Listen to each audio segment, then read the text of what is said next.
2, 3, go. The emotion that stirs up in me when I see these things, if I have the sense that it's future, and I have a better sense of that now, where it belongs in time or outside of time. And there is still a choice. I always know, somehow this came to me long ago, that there is a choice whether to accept. Reminds me of a Mission Impossible. The recording, if you should choose to accept this assignment, this is it, And yeah, it was the same way. I had the choice, but once I made my mind up to choose it, then I needed to put everything I had into it. And I did, and I have. And if I didn't feel I had all the resources, if I was serious, they would come at the right moment. Synchronicities all the way, always, always. And so if you have questions, those things will be provided. Things I would never have guessed, that were just beyond my wildest imagination. Things that had nothing to do with natural laws. It's always synchronicities. Coincidence does not exist.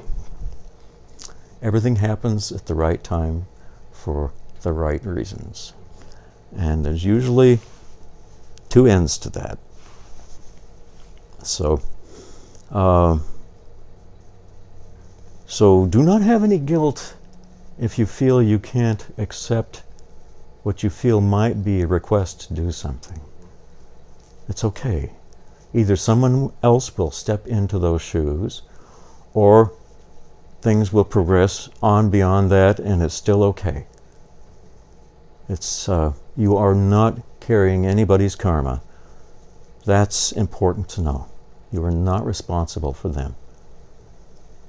It's just an opportunity being offered to us to be co-creators with our Creator in this universe, which is such a beautiful thing. And talk about that.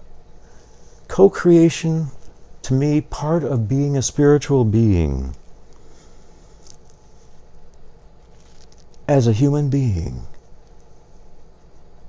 means that we are to be co-creators with the Creator of the universe. We are to work alongside in creating things. And we do all the time. We may not know it. And it's also, I think, a matter of we offer our Creator a slice of consciousness in experiencing what we think of as the physical universe through a conscious means. That's part of co-creation. It's part of why we're here and what this is all about. We are very intimately connected with the Creator, more so than any of us would ever guess, and it should never be a fearful thing. It's a thing of love and compassion. And have you ever had an experience that has made you feel uncomfortable? Instead of curious. Yes, uncomfortable. Let me go back. I stayed, well, this is a long story made very short, but I stayed in a bed and breakfast in Yellow Springs, Ohio, which was owned by Antioch College. And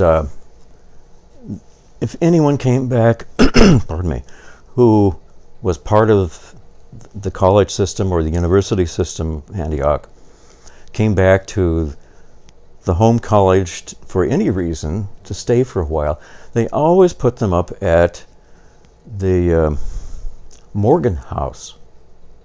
Morgan was the name of the second president of the university, and he had built this house.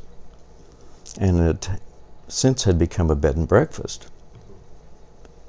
Well, discomfort. First thing was getting out of the car and out on this screened-in porch, which is typical for the Midwest, to keep the hummingbird-sized mosquitoes away. I saw a woman seated in a queen's chair, one of those wicker or cane queen's chairs, sipping tea at a wicker table on this porch. And she had this sort of long sheath dress on that was kind of tight at the bottom. And I said to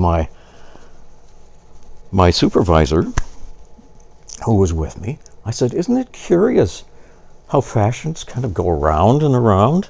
I said, "Maybe it's because it's a college town. I don't know." Well, we went inside and were greeted, and you could look just inside through the dining room, through the living room, out through French doors onto that porch. There was no queen's chair out there. There was no table out there, and there certainly wasn't a person out there. I thought, oh boy, here we go. I sat in the living room most of the evening and was aware I was watched the entire time. And that was incredibly uncomfortable. And then I discovered that the room they'd given me was the bedroom that had belonged to Mr. and Mrs. Morgan. And guess who showed up at the foot of my bed? Both of them. I thought, okay, how am I going to be with this? I refuse. It brought anger up in me because I thought, I paid for this. And they may have owned it one time, but they don't now. And if they're stuck here, that's really their problem and not mine. And I'm not going to make it mine. So I said, I know who you are. I know that you're probably here to chase everyone out because I have the feeling you don't want any of us here. And but I said, I need to get some sleep tonight. And I do not want you here. So I'm asking you to leave now. I have no idea why I wasn't fearful. It was just this conviction inside me, this sense of being in touch with my own power. I thought, there's no reason that they should have any power over me. And I said, I paid for this. I said, I want you both to leave now. And they coalesced into a single fireball. I'm serious. Steven Spielberg would have loved it. And then the fireball split into two. One went out through a window on one side, and one went through the wall into the bedroom on the other side. And I thought, oh dear, that's where my boss is. But they didn't bother me the rest of the night. She was sick the next morning, because one of them hung outside her window all night long. This was the second floor. This fireball just bounced up and down outside her window. And I'll finish this up. The next morning at this long table at this bed and breakfast, along with other guests, I thought, I'm really not interested in frightening everyone. I think this is something I can maybe deal with. I think there's some agenda here that they obviously hear me and can see me and somehow pay attention to me. So, but I asked the hostess, who was not the most pleasant woman I'd ever met. She obviously was not happy with her work there, and I thought, well, maybe they're the reason. I tried to make it as quiet as possible. I said, has anyone ever reported spirit activity in the house?